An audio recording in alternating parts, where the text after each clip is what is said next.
հագնում եք ոչ սինթետիկ հեշտ չվառվող շորեր, վերցնում եք ուտելիք ջուր ու Բնապահպանի տուն նախաձեռնության ղեկավար Գոռ Հովհաննիսյանը երեկուշ երեկոյան Facebook-յան իր էջում Դիլիջանի հարակից հատվածներում բռնկված հրդեհի տեսանյութով էր կիսվել ու կամավորներին հորդորել միանալ իրենց։ Կեսգիշերին տարածած այս տեսանյութով իրենց էջերում 600-ից ավելի օգտատերեր են կիսվել, հարյուրավոր մարդիկ էլ արձագանքել։ Առավոտը ժամը 6-ին Դիլիջանի Կալցեվոյես Միմինոյի արձանից պատիվ ունենք մեր երկրի համար ինչ-որ լավ բան անելու։ Բոլորի օգնությունը պետք է, մասշտաբները սարսափելի են։ Այսօր առավոտյան բնապահպան Գոռ Հովհաննիսյանն իր էջում նոր տեսանյութ էր տեղադրել, այս անգամ Դիլիջանի հարակից սարերից մի խումբ կամավորներով արդեն տեղում են։ Էկոպարեկների խումբը մենք կողքից ոնց կարեցանք օգնեցինք, այս ամեն ինչը կանգնացրեցինք, բայց որ նայում եք, այնտեղ լիքը տեղեր անտառներ ա մտել ու պիտի անդադ վերահսկվի, որովհետև քամի ա լինում կամ նորից կպնում ա ու տենց բաներ։ Այն որ հարցնում եք ինչով գանք օգնենք, մենք մեր պստիկ խմբով արդեն անտառներում ենք, մեզ չեք կարա միանալ։ Դրա համար խորհուրդ եմ տալիս նախ անպայման գաք, որտեղ չգիտենք հենց մնացած տեղերը ինչա։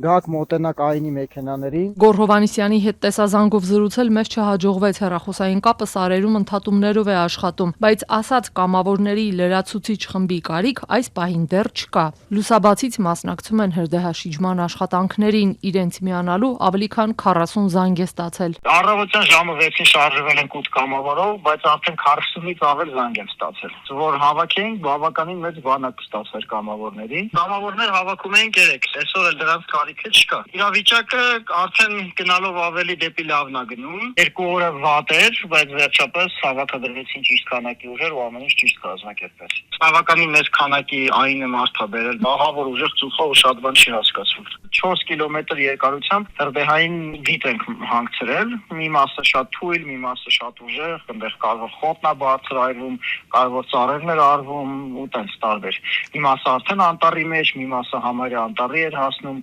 կարճ ասած տենց անտառամերձ ու անտառի մտնող տարածքներում։ Ընդհանուր առմամբ հազարավոր փրկարարներ են մասնակցում Հայաստանի տարբեր հատվածներում բռնկված հրդեհաշիջման աշխատանքներին։ Ներքին գործերի նախարարի խոսնակ Նարեկ Սարգսյանը պնդում է, առայժմ կամավորների կարիք չկա։ Հայտարարություններ կան կամավոր խմբերի ուրեմն կազման եւ դեպքի վայր մեկնելու հետ կապված, կցանկանայի նշել, որ այս պայդրությամբ փրկար ծառայության ստորաբաժանումները վերահսկում են իրավիճակը եւ կամավոր որևէ ջոկատների խմբերի անհրաժեշտություն չկա, բայց լինելու դեպքում բնականաբար հավելյալ հայտարարություն կտարածենք։ Տավուշի մարզի Իջևան եւ Բերդ համայնքների անտառներում նույնպես հրդեհների օջախներ կային։ Դրանք ավելի մոտ են Բերդի կազմում գտնվող Նավուր բնակավայրին։ Համայնքի ղեկավար Մեհեր Նիգոյանն Ազատությանն ասաց, համայնքապետարանի ու վարչական տարածքների 5 տասնյակ աշխատակիցներ առաջին օրերից միացել են փրկարարների աշխատանքներին, բայց այսօր ասաց կրակ չի երևում, միայն ծխացող օջախներ։ Ծխացող օջախները հիմա համեմատաբար մի քիչ են, բայց ասենք դեռ ներքև առաջացել է Բերդից մի քիչ վերև։ Գնացել նայել եմ, առայժմ ծուխ է, այտենց բարձրանում է ծուխը, մի օջախ է հիմնականում, որ մի քիչ շատ է այսօր վարվան, մի ամբողջ տարածք տխապատված է։ Մեր գյուղից կոնկրետ մի 3-4 կիլոմետր մի քիչ ավել ուղիղ մենակ ծուխ է, ասենք կրակ չի երևում։ Բնապահպանի տուն նախաձեռնության ղեկավար Գոռ Հովհաննիսյանն այս ոլորտում տարիների փորձ ունի, հրդեհների բռնկման վարկածներ է թվարկում, հիշեցնելով նախկինում արձանագրված դեպքերը։ Կարա բնական լինի, որովհետև բնության մեջ մի քանի կոմպոնենտներ խառնվելուց չորային եղանակին ինքնին բռնկում կարան առաջացնեն։ Կարա ապօրինի կտրված ծառերի հետքերը թաքցնելու ինչ-որ քայլի հետևանք լինի, երբ որ վառում են, որպեսզի անհետանա, որտեղ հետո հաշվար կա լինում ու գործեր են բացում։ Բոլոր տարբերակներն էլ Դիլիջան ազգային պարկում ժամանակին եղել են։ Նույնիսկ մի քանի անգամ մեկը մյուսից մուռ հանելու համար մի անտառապահ մյուսի տարածքում հրդեհ կազմակերպել։ Կարա լինի, որ գյուղական թյուր մտածելակերպ է, չէ՞, որ վառենք ավելի լավ կաճի մյուս տարի խոտը անասնակերի համար, կարա դա լինի պատճառը։ Ճիշտ ասած, այնքան մեծ է հսկայական տարածքը ու բռնկման աղբյուրներն էլ են մի քանիսը, որ չես կարա հաստատել։